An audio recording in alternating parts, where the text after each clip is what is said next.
Um prédio tombado pelo IPHAN, Instituto do Patrimônio Histórico e Artístico Nacional, chegou a ficar mais de 20 anos abandonado em Recife.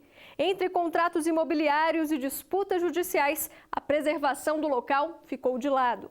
E agora, depois de uma decisão da Justiça, os responsáveis têm data marcada para entregar o espaço restaurado. Um retorno ao passado. O bonde já chegou e os passageiros estão prontos para a partida. Os trilhos cortam as ruas estreitas e os casarios se revelam na paisagem. Esse era o Recife de 1920. A capital nasceu em torno do porto, ali na foz do rio Capibaribe, protegida pelos arrecifes que deram nome à cidade. A arquitetura da região foi inspirada no estilo europeu. No Marco Zero foram construídos 4 prédios que formam um conjunto único. Mais adiante, ali pertinho do rio, outro imóvel se destaca, o Chantecler. Com características marcantes, ele segue tendências do ecletismo, um estilo que reúne informações ornamentais de diversas épocas. Esse prédio faz parte de um conjunto de edifícios de linguagem, de gosto eclético, que é tombado pelo Instituto do Patrimônio Histórico e Artístico Nacional. Então, é um edifício que vem de um conjunto de ações que foram implementadas no bairro do Recife, a partir da reformulação do porto, da reforma do porto no início na década de 1910, a partir dessa 1907, 1910, quando houve essa reformulação no forro, e Recife ganha esse ar meio parisiense, né, as intervenções inspiradas em Haussmann, urbanísticas de Haussmann. Nessas fotos é possível ver a riqueza de detalhes do conjunto de 6 edifícios.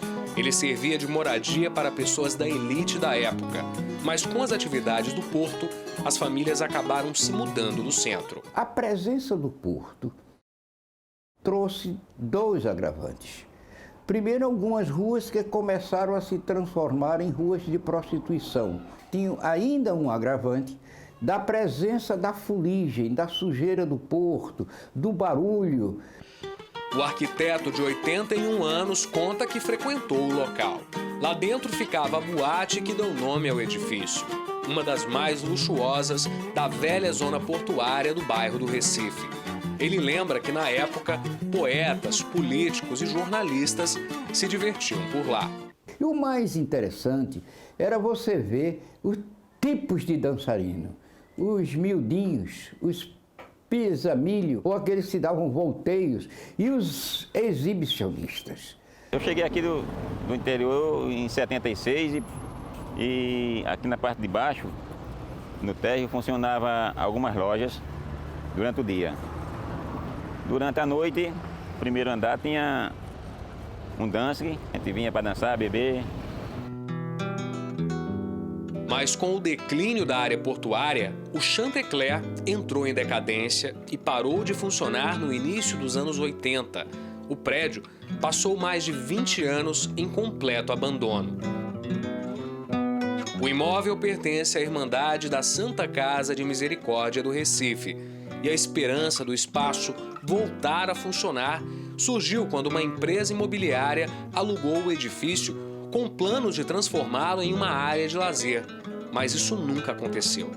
Preocupados com a integridade do local, o IPHAN acionou a Justiça, que em uma primeira decisão determinou a reforma da fachada e do telhado. O prédio estava no estágio agudo de depredação, de danos, né? O estado que a gente pode considerar quase um pré-arruinamento, sem coberturas, totalmente destruído. Era um imóvel que estava, inclusive, protegido, porque, em função da característica construtiva dele, esses elementos decorativos desprendiam das fachadas e caíam, e com risco de acidente de transeuntes, de automóveis e tudo isso. Então, ele foi todo isolado, né? E já não tinha mais quase elementos que pudessem nos reportar ao seu período de glamour, vamos dizer assim. A restauração da fachada ficou pronta em março de 2012, mas desde então nada foi feito na parte interna do prédio. Sem essa reforma integral, a estrutura continua comprometida e ainda hoje representa riscos, tanto para quem passa por aqui quanto para a memória da cidade. E foi com esse argumento que o Ministério Público e o IPHAN acionaram mais uma vez a Justiça Federal. Em primeira instância, a Realises Imobiliária e a Santa Casa de Misericórdia foram condenadas a fazer a reforma interna no prazo de 3 anos. A locatária recorreu, pedindo a extensão do prazo, e o caso chegou ao Tribunal Regional Federal da 5ª Região. Eu mantive a sentença no sentido de compelir ao locatário proceder a essa reforma e mantendo o prazo de 3 anos, que foi aquele estabelecido pelo juiz de primeiro grau, considerando que não havia como prorrogar esse prazo, nem como dar um prazo aberto, o que significaria um prazo eterno. Em nota, a Santa Casa de Misericórdia informa que só vai falar sobre o caso após o fim definitivo do processo. Já a Realises Recife Empreendimentos preferiu não se pronunciar sobre futuros projetos no local. Integrado ao conjunto urbano tombado do bairro do Recife, o Chantecler se mantém firme na paisagem e na memória de quem tem o saudosismo de outros tempos.